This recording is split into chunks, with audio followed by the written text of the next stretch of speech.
My dad was a pastor, and one day in one of his churches we had a guest speaker, and this guest speaker was telling about an experience that happened to him in Angola, Africa. They were having a terrible drought in the country. In fact, the drought was so bad that they were going to have to close the school and the mission there until the rains came again and they would have food. And so they got together in the little chapel there on the compound, and they decided they were going to have a prayer session before they sent everybody home. And everybody was in the little chapel praying, but there were two of the students that were walking across the campus. And as they were walking across the campus, suddenly they saw a man that they had never seen before. And this man came up to them and stopped them and said, "Tell the people that are praying in the chapel that their prayers are answered." And then he said, "This is what will happen tomorrow morning. Tomorrow morning, and for the next 3 days, there will be manna on the ground. And that manna will be there for 3 days. Tell them to pick up as much of the manna as they can, because it will keep until the rains come again." And these students looked at this man. They knew everybody around there. They'd never seen him before. And so they went back to the chapel there, the little church there, and they told the people inside that were praying what they had just seen. They said, "There was this man out there, and we saw him, and he talked to us, and he said there was going to be manna." And the next morning when they got up, there was manna all over the ground.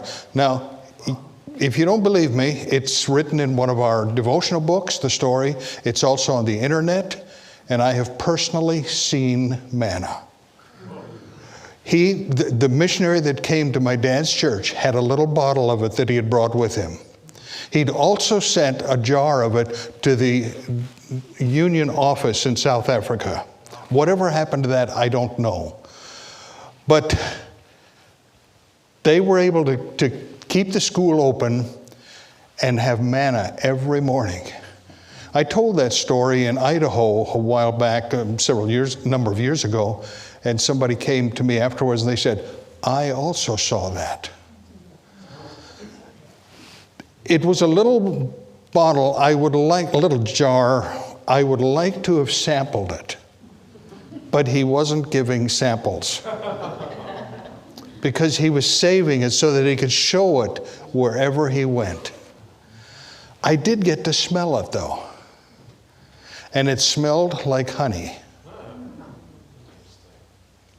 And it looked like little pieces of pie crust.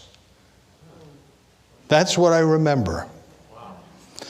But that experience I have never forgotten.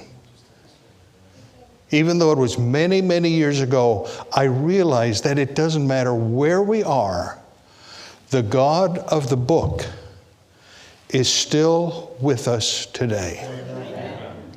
No matter what we may be going through, no matter what experience in life we may be facing, we are never alone. God is with us. And the Bible starts out, and this is the amazing part. You know, sometimes we think that we've got to really be good for God and the angels to be with us. If we get bad, then they kind of leave us alone. If that were the case, Jesus wouldn't have come to this earth. Because this earth was a wicked place. We have all sinned. There wasn't one perfect person down here. And Jesus left the courts of heaven and came down right into our midst. That says he doesn't go away from bad people. And I think that ought to give us hope and courage.